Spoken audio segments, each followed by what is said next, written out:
بسم اللہ الرحمن الرحیم۔ میٹرک کلاس کے شروع سے وہ اسے دیکھتے ہوئے آ رہا تھا۔ اس کی ہر ادا کو پسند کرنے لگا تھا، مگر کبھی ہمت نہیں ہوئی بات کرنے کی۔ مگر آج اسکول کا آخری دن تھا، اس کے پاس کوئی اور چارہ نہیں تھا۔ مجبوراً اس نے اس لڑکی سے بات کر ہی لی، مگر اس کا نمبر لینے کی ہمت نہیں کی۔ آج تقریباً 5 سال بعد یونیورسٹی میں اتفاقاً اس کا سامنا ہوا اور وہ وہی رک گیا۔ مگر جس لڑکی کو اس نے دیکھا تھا وہ بالکل بدل گئی تھی۔ جسم پورا برقعے سے ڈھکا ہوا تھا، چہرے پر نقاب تھا۔ چونکہ اس کا گھرانہ دیندار تھا تو گھر کی تربیت اور دین کے اصولوں کو دیکھتے ہوئے اس نے اپنی زندگی بدل لیا تھا۔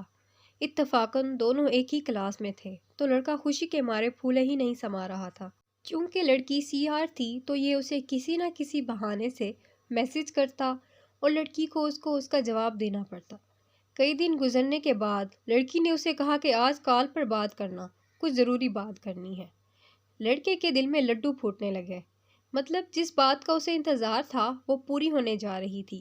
ایک ایک لمحہ اس کے لیے گھنٹوں کے برابر گزر رہا تھا کہ وہ گھڑی کب آئے گی۔ بالآخر شام ہوئی، اس لڑکی نے کال کی، حال چال پوچھنے کے بعد کہا، غور سے میری بات سننا، میں جانتی ہوں تم مجھے اسکول کے وقت سے پسند کرتے ہو، کیونکہ ہر لڑکی جانتی ہے کون لڑکا اسے کس نظر سے دیکھ رہا ہے۔ میرا تعلق مذہبی گھرانے سے ہے، مگر ہمارے یہاں کوئی روک ٹوک نہیں ہے۔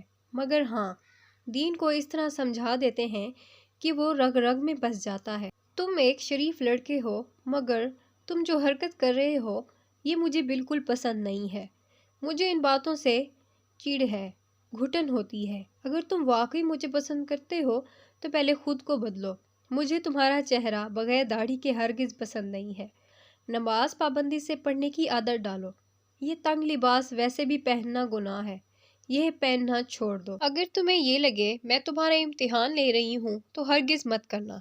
اگر کرنا ہو تو صرف اپنے رب کو راضی کرنے کے لیے کرنا۔ تم نے جب مجھے اسکول کے وقت میں دیکھا تھا اس وقت میں کچھ اور تھی اور اب میں کچھ اور ہوں۔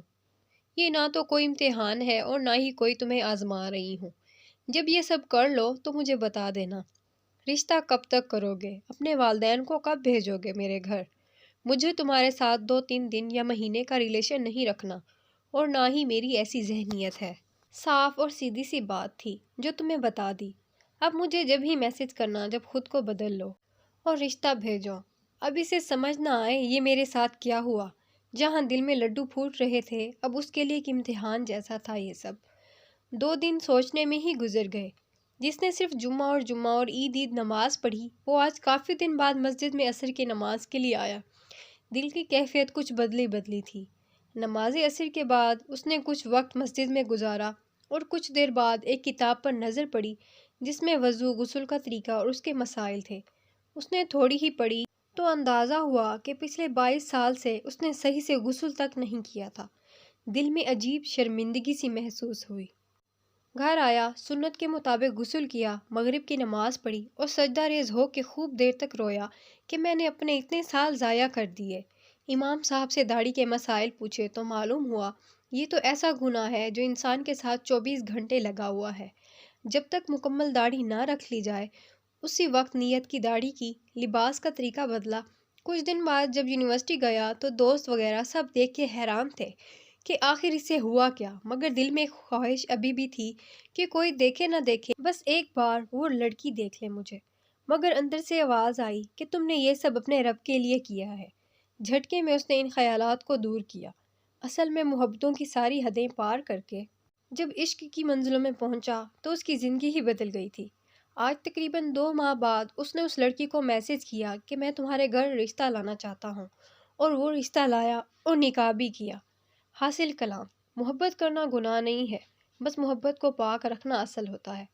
قربانی تو ہر چیز مانگتی ہے، چاہے محبت ہو یا پھر کوئی بھی چیز۔ اگر سچے دل سے کام کیا جائے تو ہر چیز بدل جاتی ہے۔ لڑکی چاہے تو اپنی عزت کی حفاظت بہت اچھے سے کر سکتی ہے، یہاں تک کہ سامنے والے کو بھی بدل سکتی ہے۔ اگر محبت سچی ہے اور کسی نیک کام کی طرف اشارہ ہے تو ضرور کرنا چاہیے۔ ہو سکتا ہے کب کس کے ذریعے آپ کو ہدایت مل جائے۔ نکاح کرنا سنت ہے، نکاح عام کیا جائے۔ اگر اس قابل ہو کہ ذمہ داری فوراً اٹھا سکتے ہو تو نکاح میں دیر نہ کرو۔ تو یہ تھی ہماری آج کی سٹوری، امید کرتی ہوں آپ کو پسند آئی ہوگی۔ ملتے ہیں اپنی نیکسٹ ویڈیو میں، تب تک کے لیے اللہ حافظ۔